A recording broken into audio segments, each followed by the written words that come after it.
Welcome to NISH News Weekly Broadcast. Regional News. National Institute of Speech and Hearing NISH and APJ Abdul Kalam Technological University KTU signed a memorandum of understanding to collaborate for the Innovation by Youth with Disabilities IYWD project on July 25 at NISH. Higher Education and Social Justice Minister R. Bindu inaugurated the ceremony to formalize an agreement for an innovative entrepreneurial development training project for the differently abled youth in the state. The representatives of 15 engineering colleges which have been participating in the IYWD project and NISH Executive Director and Social Justice Department Director M. Anjana IAS signed the MOU in the presence of KTU Vice Chancellor M. S. Rajashree.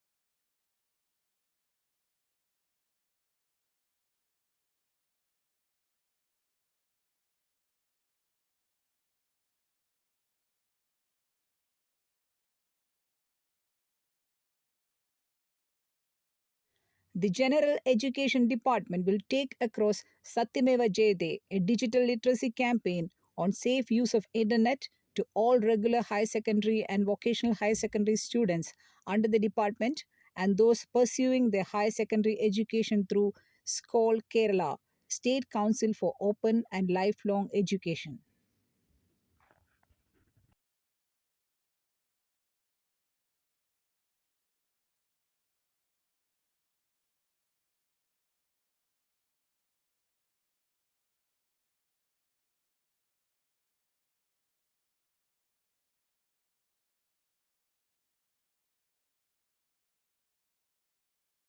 The health department will focus on creating more awareness of monkeypox, its symptoms and mode of transmission among the public, dermatologists, and groups exhibiting high risk behavior so that even in the absence of classical symptoms, people will be cautious enough to check themselves to find out whether it is monkeypox or not.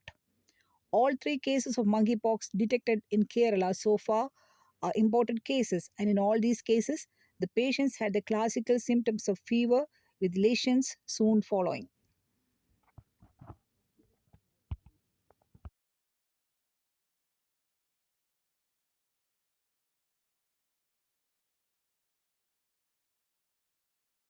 The Kerala High Court has held that a person has a right to include his mother's name alone in the birth certificate, identity certificates, and other documents.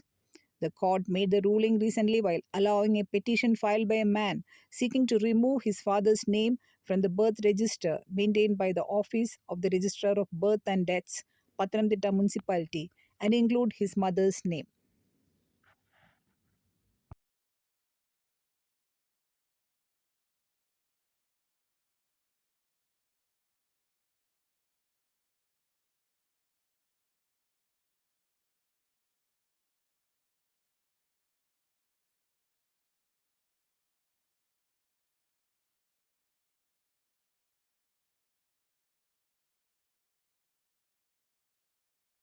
Over to national news. Draupadi Murmu took the oath of office as the 15th President of India at the Central Hall of the Parliament on July 25 and created history by becoming the first tribal head of state and second woman to occupy the country's highest constitutional post. She is also the youngest President of India. She said that the post of President for her is not her personal achievement and that it is the achievement of every poor person in India. She took her oath of office in Hindi and in the name of God to preserve, protect, and defend the Constitution and the law. Dignitaries and world leaders congratulated her and expressed their desire to work together with India in different matters.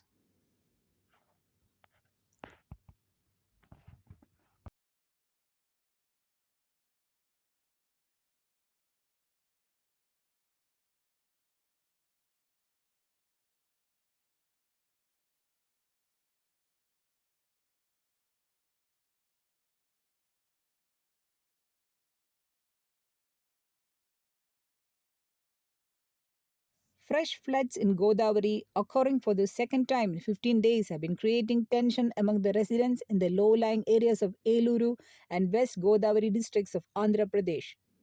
Water level in the Godavari, which touched about 71.9 feet, the highest after 1986, destroyed over 150 habitations and over 30,000 families were affected. About 1 lakh people were shifted to relief camps, and the flood duty officers airdropped food and drinking water to the flood victims in the cut-off villages.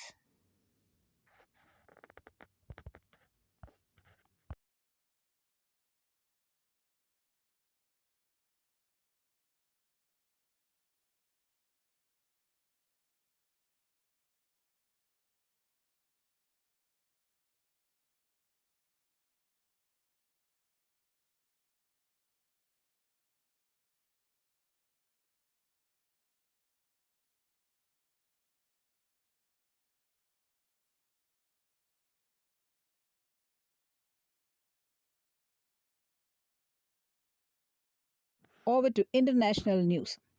A 19th century painting of Raja Sarfoji and his son Shivaji, which was stolen from Saraswati Mahal, Tanjavur, a few years ago, has been traced by the Idle Wing CID police at the Peabody Essex Museum, Massachusetts, in the US.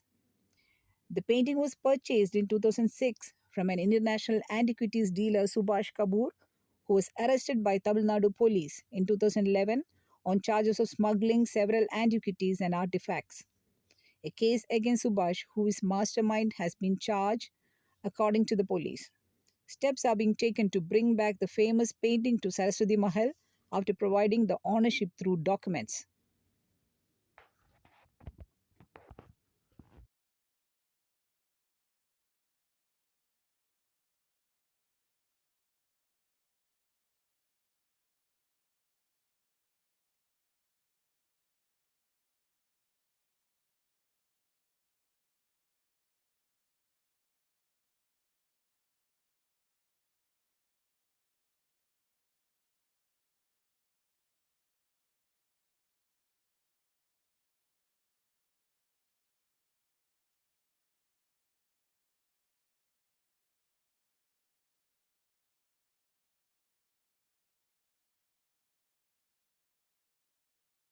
China's Premier Li Keqiang has said all international students may return to China as the country considers increasing international flights more than 2 years into the pandemic. Thousands of foreign students, including several thousand Indian medical students, have been awaiting a return to China to resume their studies, with many expressing concerns about their ability to graduate as they remain stranded overseas. According to the Premier, China will make its COVID control measures stronger and more targeted.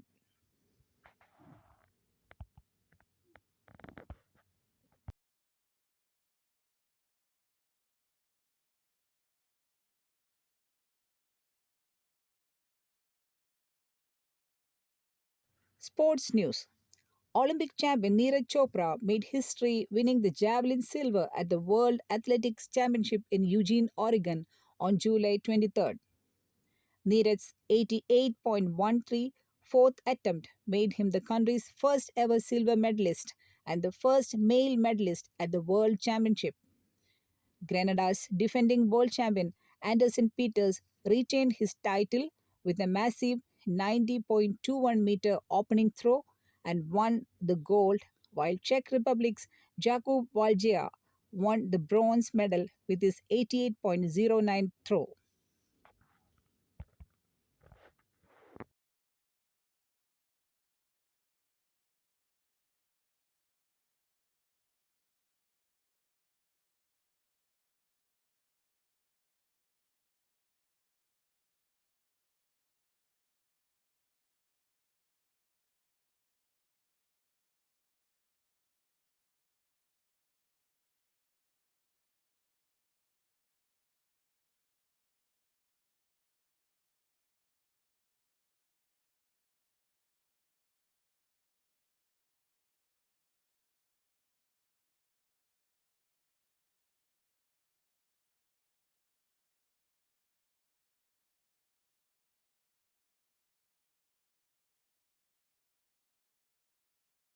With this news, we come to the end of NISH News Weekly broadcast.